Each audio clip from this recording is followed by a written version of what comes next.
والد محترم قاری محمد احسن صاحب سے سلام کرنے کے بعد دعائیں لیں اور گاؤں کی طرف رخت سفر باندھا۔ ہمارا یہ سفر شادی میں شرکت کی غرض سے تھا، اور گاؤں پہنچنے کے بعد سب سے پہلے اپنے چچا جان سے ملاقات کی، ان سے دعائیں لیں، اور پھر اس کے بعد تالاب پر کچھ دیر کے لیے بیٹھا۔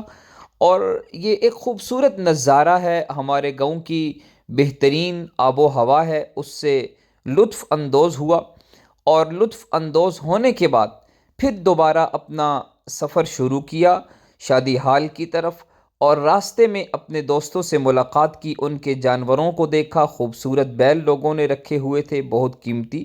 پھر اس کے بعد اپنا سفر جاری کیا، سرسوں کے خوبصورت پودوں سے گزرتے ہوئے شادی ہال میں پہنچے۔ سب سے پہلے ملک محی الدین سے ملاقات ہوئی، انہوں نے بھرپور انداز میں استقبال کیا۔ ملک عثمان صاحب سے ملے، اور پھر اس کے بعد ملک وسیم صاحب ہماری ملاقات کے منتظر تھے، ان سے مصافحہ کیا، معانقہ کیا۔ اور پھر اس کے بعد بڑی گرم جوشی سے ملک نعمان صاحب سے ملاقات کی، اور نعمان صاحب سے ملاقات کرنے کے بعد مولانا آفاق صاحب سے ملاقات کی، اور پھر دولے میاں سے آخر کار ملاقات ہو گئی۔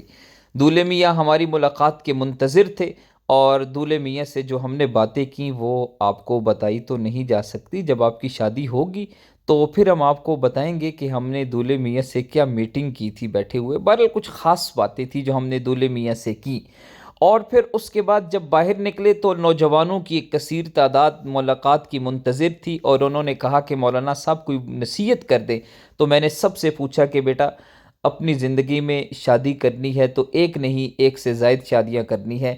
نوجوانوں کی اس جماعت نے بھرپور انداز میں ہماری بات کا استقبال کیا، اور ہماری بات پر لبیک کہا، اور مکے لہرا کر سب نے اس بات کی تصدیق کی کہ ہم انشاءاللہ اپنی زندگی میں شادیاں کریں گے۔ تو دو